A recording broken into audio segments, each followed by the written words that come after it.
In the heart of the city, beneath the bustling streets and towering skyscrapers, lay a labyrinthine network of sewers. These dark, damp tunnels were a world unto themselves, a place where the light of day never reached and the air was thick with the stench of decay. It was here, in this forsaken underworld, that something ancient and malevolent stirred. Jake and his friends had always been drawn to the forbidden. Urban explorers at heart, they thrived on the thrill of uncovering the city's hidden secrets. One evening, armed with flashlights and a map of the old sewer system, they descended into the depths, eager to document their latest adventure. The tunnels were eerily silent, save for the occasional drip of water echoing through the darkness. As they ventured deeper, the air grew colder, and an unsettling feeling crept over them. It was as if the very walls were watching, waiting. Hours passed, and the group found themselves in a cavernous chamber, its walls slick with moisture. Jake's flashlight beams swept across the room, revealing a glistening, pulsating mass in the corner.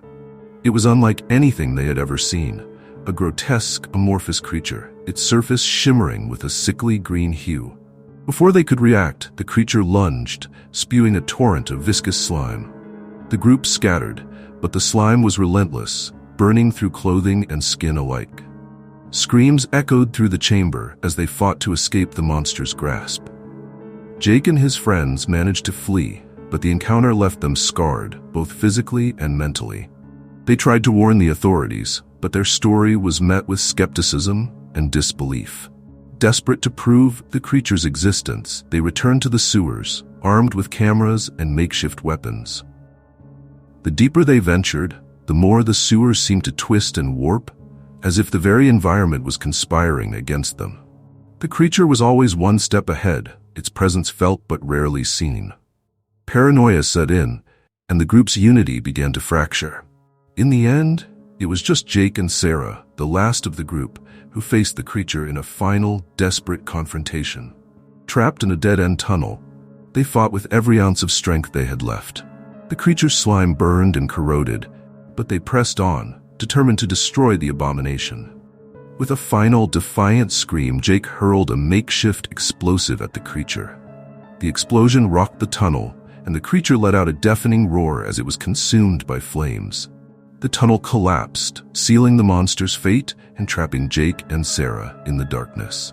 As the dust settled, Jake and Sarah found themselves in a small, hidden chamber that had been revealed by the explosion. The walls were covered in strange, ancient symbols, and in the center of the room lay a large, ornate chest. With trembling hands, Jake opened the chest to reveal a collection of old, leather-bound journals. The journals belonged to a scientist named Dr. Elias Thorne, who had been conducting experiments in the sewers decades ago. His writings detailed his attempts to create a new form of life, using a combination of alchemy and dark magic. The creature they had encountered was the result of his twisted experiments, a being born from the darkest recesses of his mind. Dr. Thorne's final entry was a warning. The creature was not just a mindless monster, but a guardian of something far more sinister.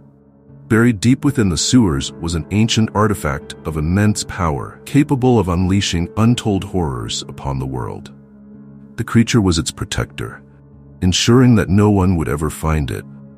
Realizing the gravity of their situation, Jake and Sarah knew they had to find and destroy the artifact before it could fall into the wrong hands. But with the creature still lurking in the shadows, their mission would be fraught with danger at every turn. With the revelation of Dr. Thorne's journals, Jake and Sarah knew their mission had taken on a new urgency. They had to find the ancient artifact and destroy it before it could unleash its horrors upon the world. Armed with the knowledge from the journals, they began their search, navigating the treacherous tunnels with renewed determination. The sewers seemed to stretch on endlessly, each turn and junction a potential trap. The creature's presence was a constant threat, its slimy trail a reminder of the danger lurking in the shadows.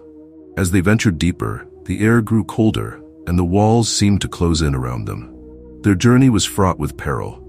At one point, they narrowly escaped a collapsing tunnel, the sound of falling debris echoing through the darkness.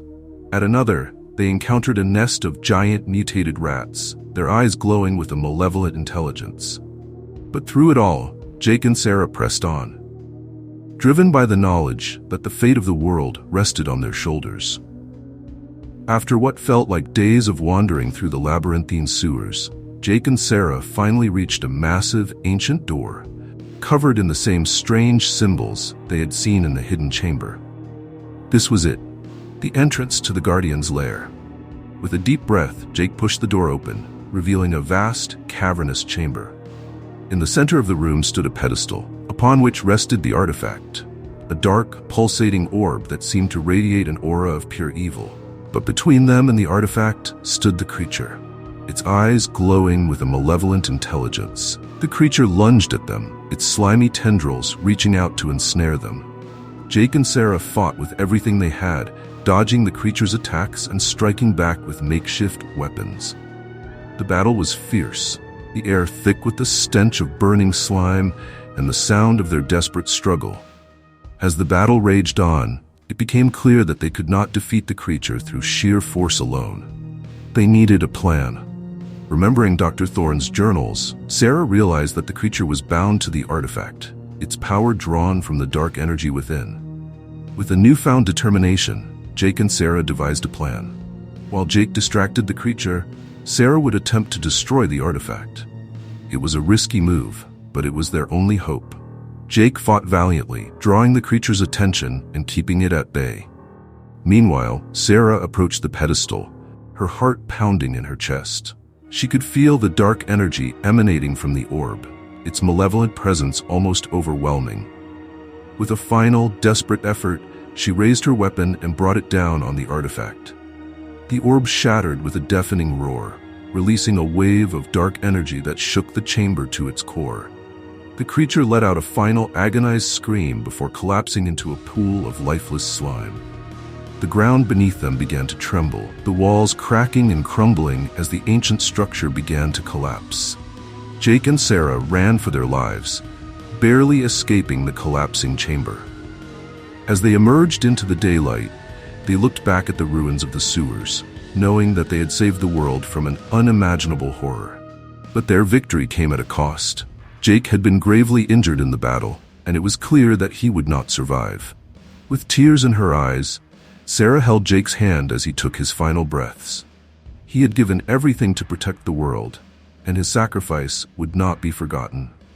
As the sun set on the city, Sarah vowed to honor his memory and ensure that the darkness they had fought against would never rise again.